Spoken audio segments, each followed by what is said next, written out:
آفیہ نے اپنی بہن کی شادی کے لیے 1 ہفتے کی چھٹی لی تھی اور اس کا دل ہی نہیں چاہا تھا کہ وہ اکیلے کیفیٹیریا جا کر کھانا کھائے۔ کسی اور لڑکی کے ساتھ اس کی اتنی دوستی نہیں تھی، اس لیے اس نے سوچا کہ جتنے دن آفیہ نہیں آئے گی وہ اپنے آفس میں ہی لنچ کر لیا کرے گی۔ نبیل لنچ ٹائم میں آفس سے چلا جایا کرتا تھا۔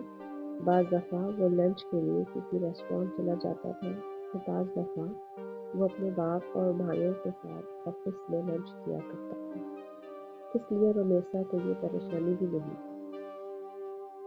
اس دن بھی نبیل حسب معمول لنچ آور شروع ہونے پر آفس سے نکل گیا تھا، لیکن اپنی کار کے پاس پہنچنے پر اسے یاد آیا کہ وہ اپنا موبائل اوپر آفس میں ہی چھوڑ آیا تھا۔ اسے لینے کے لیے وہ اوپر آیا تھا، لیکن اپنے آفس میں جانے کے لیے جب وہ رمیسا کے آفس کا دروازہ کھول کر اندر داخل ہوا تو وہ ٹیبل پر لنچ باکس رکھے لنچ کرنے میں مصروف تھی۔ اسے خلاف توقع وہاں موجود پا کر وہ گڑبڑا گئی تھی اور ہاتھ میں پکڑا ہوا سینڈوچ اس نے لنچ باکس میں رکھ دیا تھا۔ وہ اپنے آفس میں جانے کی بجائے اس کے سامنے پہنچ کر رک گیا تھا۔ آپ لنچ یہیں کرتی ہیں؟ اس نے پوچھا تھا۔ نہیں، میں کیفیٹیریا میں آفیہ کے ساتھ لنچ کرتی ہوں، مگر وہ 1 ہفتے کی چھٹی پر ہے، اس لیے میں نے سوچا کہ یہیں لنچ کر لوں، اس نے وضاحت کی تھی۔ آپ میرے ساتھ چلیں، ہم اکٹھے لنچ کرتے ہیں۔ نبیل نے فوراً اسے پیشکش کی تھی اور اس کے جسم سے جیسے جان نکل گئی۔ نہیں تھینک یو، لیکن مجھے یہی لنچ کرنا ہے، اس نے گھبرائے ہوئے لہجے میں کہا تھا، مگر نبیل پر کوئی اثر نہیں ہوا تھا۔ نہیں، آپ کو میرے ساتھ چلنا ہے، میں ذرا اپنا موبائل لے آؤں۔ وہ اس کے انکار کو گردانے بغیر اپنے آفس میں چلا گیا اور چند لمحوں بعد واپس آ گیا تھا۔ اوکے چلیں، اس نے آتے ہی کہا تھا۔ نہیں، مجھے بھوک نہیں ہے، پھر میں لنچ بھی کر چکی ہوں، میں نہیں جاؤں گی۔ اس نے مزاحمت کی کوشش کی تھی، مگر دوسری جانب کوئی اثر نہیں ہوا تھا۔ مزید جھوٹ نہیں، آپ بس اٹھ جائیں، اس قسم کے جھوٹے بہانے مجھے پسند نہیں ہیں۔ اس بار اس نے قدرے سختی سے کہا تھا اور وہ مزید مزاحمت نہیں کر پائی تھی۔ بہرحال وہ اس کا باس تھا۔ اپنے لنچ باکس کو بند کرنے کے بعد بیگ اٹھا کر وہ اٹھ کھڑی ہوئی تھی۔ نبیل اس کے چہرے کے تاثرات دیکھ کر اس کی دلی کیفیت سے بخوبی واقف ہو چکا تھا، مگر پھر بھی وہ اسے ساتھ لے جانے کے ارادے پر قائم تھا۔ جب وہ اٹھ کھڑی ہوئی تو اس نے آگے بڑھ کر اس کے لیے آفس کا دروازہ کھولا تھا۔ باہر آنے کے بعد نبیل کے پیچھے چلتے ہوئے اس کا دل رونے کو چاہ رہا تھا۔ اسے لگ رہا تھا جیسے اسے دیکھنے والی ہر نظر ملامت کر رہی تھی۔ خاموشی کے ساتھ آگے پیچھے چلتے ہوئے وہ پارکنگ میں آئے تھے۔ نبیل نے ڈرائیونگ سیٹ پر بیٹھ کر فرنٹ سیٹ کا دروازہ کھول دیا تھا۔ وہ چند لمحوں تک بے بسی اور بے چارگی کے عالم میں وہیں کھڑی رہی، مگر وہ قطعاً اس کی طرف متوجہ نہیں تھی، بلکہ کار سٹارٹ کر رہا تھا۔ زہر کا گھونٹ بھرتے ہوئے وہ فرنٹ سیٹ پر بیٹھ گئی تھی۔ کہاں لنچ کریں گی؟ اس کے سوال پر اس کا دل چاہا تھا کہہ دے کہیں بھی نہیں، مگر اس نے یہ نہیں کہا تھا۔ پتہ نہیں، میں کبھی کسی ریسٹورانٹ نہیں گئی۔ ٹھیک ہے، پھر میں آپ کو اپنی پسند کی جگہ لے جاتا ہوں، اس نے کہا تھا۔ کچھ دیر وہ خاموشی سے گاڑی ڈرائیو کرتا رہا، پھر اس نے گفتگو کرنے کا ارادہ کیا تھا۔ کیسی لگ رہی ہے آپ کو اپنی جاب؟ ٹھیک ہے، اس نے ڈیش بورڈ کو گھورتے ہوئے کہا تھا۔ نبیل نے بھویں اچکاتے ہوئے اسے دیکھا تھا۔ بس ٹھیک ہے، اس کا لہجہ سوالیہ تھا۔ میرا مطلب ہے اچھی ہے، اس نے بجھے دل سے تعریف کرنے کی کوشش کی تھی۔ اور باس کیسا ہے آپ کا؟ بڑی سنجیدگی سے سوال کیا گیا۔ رمیسا نے گردن گھما کر اسے دیکھا۔ فوری طور پر اس کی سمجھ میں نہیں آیا کہ وہ کیا جواب دے۔ میں نے آپ سے کچھ پوچھا ہے، سوال اسی سنجیدگی سے دہرایا گیا تھا۔ اس نے ایک بار پھر اس کی طرف گردن گھمائی، مگر وہ بڑی بے نیازی سے ونڈ اسکرین پر نظریں جمائے پورے انہماک سے گاڑی ڈرائیو کر رہا تھا۔ ٹھیک ہے، اس نے کہا تھا۔ سب ٹھیک ہے، اس نے کچھ بلند آواز سے کہا تھا۔ نبیل کو توقع تھی کہ وہ اس بیان کو بھی کچھ بدلے گی، مگر وہ حیران تب ہوا جب وہ کچھ کہنے کی بجائے چپ رہی تھی۔ ایک ہلکی سی مسکراہٹ اس کے ہونٹوں پر نمودار ہوئی تھی۔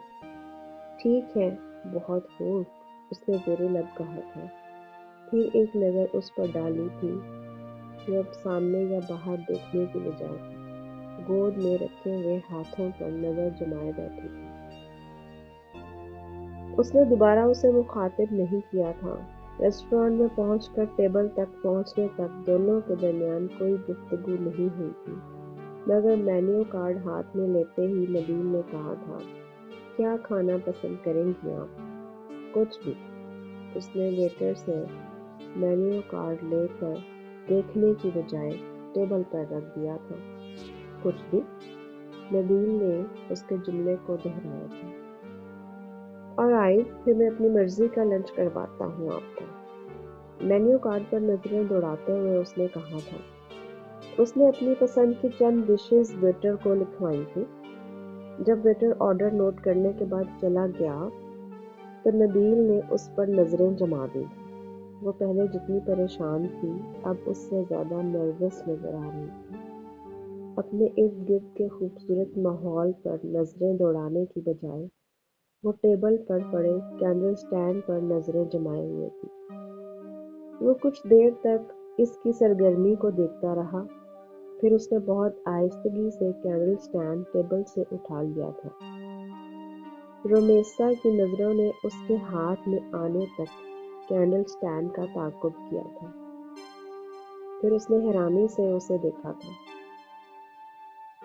پھر اس نے بہت پرسکون انداز میں کینڈل سٹینڈ کو فلور پر رکھ دیا تھا اور پھر پہلے کی طرح اطمینان سے کچھ کہے بغیر ٹیبل پر بازو ٹکا کر بیٹھ گیا تھا۔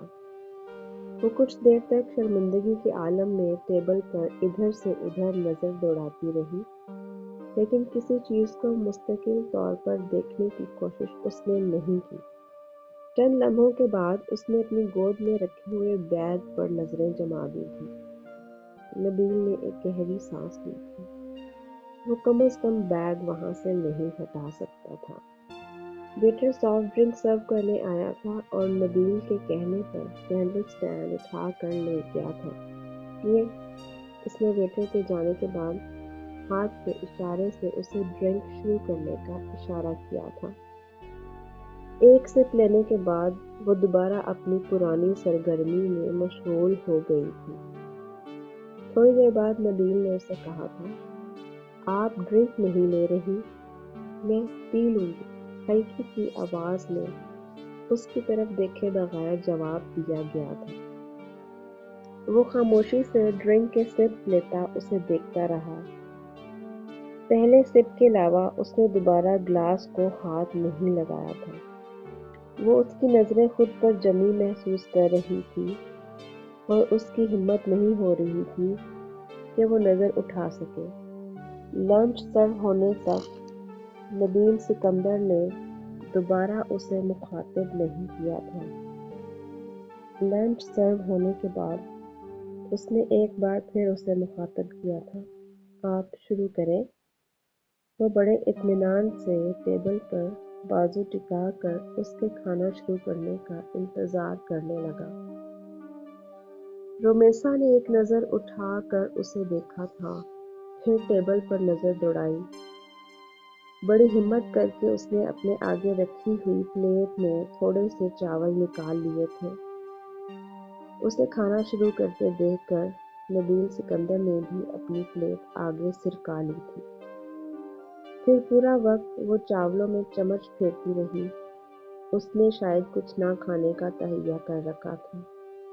اس نے 2-3 بار اسے کچھ اور لینے کے لیے کہا تھا، مگر جب اس نے ان چیزوں کو بھی پلیٹ میں رکھ کر بس وقت گزارنا شروع کیا تو نبیل سکندر نے اپنا اصرار ترک کر دیا تھا۔ جب تک وہ لنچ سے فارغ ہوا وہ تب بھی پلیٹ میں انہی چیزوں کو لیے چمچ سے ادھر ادھر کر رہی تھی۔ اس نے ایک نظر اس کی پلیٹ پر ڈالی تھی۔ بڑے تحمل سے اس نے رمیسا سے پوچھا تھا، آئس کریم کھائیں گی؟ میں آئس کریم نہیں کھاتی۔ اس نے چمچ ہاتھ سے چھوڑ کر پلیٹ ہاتھ سے پیچھے سرکا دی تھی۔ چائے پئیں گی؟ نہیں۔ کافی؟ نہیں۔ کوئی اور چیز؟ نہیں۔ آلرائٹ، نبیل نے یہ کہہ کر ویٹر کو بل لانے کے لیے کہہ دیا تھا۔ واپسی کا سفر بھی اسی خاموشی سے ہوا تھا، مگر اب وہ پہلے کی نسبت پرسکون تھی۔ جہاں تک نبیل سکندر کا تعلق تھا تو یہ اس کی زندگی کا بدترین لنچ تھا جو اس نے کسی لڑکی کے ساتھ کیا تھا۔ اس نے پورے 1.5 گھنٹے میں ایک بار بھی اس کے چہرے پر نظر جمانے کی کوشش نہیں کی تھی۔ وہ پریشان تھی یا خوفزدہ، یہ وہ اندازہ نہیں کر پایا تھا، مگر وہ یہ ضرور جان گیا تھا کہ اسے لنچ پر اس کے ساتھ آنا پسند نہیں آیا، اور شاید یہ اس کی ناپسندیدگی کے اظہار کا طریقہ تھا جس نے اس جیسے بندے کو خاصا ڈسٹرب کیا تھا۔ واپس رمیسا کے آفس میں آ کر اس نے کہا تھا، میں آپ کو 15 منٹ دیتا ہوں، آپ لنچ کر لیں۔ رمیسا اندازہ نہیں لگا پائی کہ وہ ناراض تھا یا نہیں۔ بہرحال دوبارہ اس نے لنچ کرنے کی اسے آفر کرنے کی کوشش نہیں کی تھی۔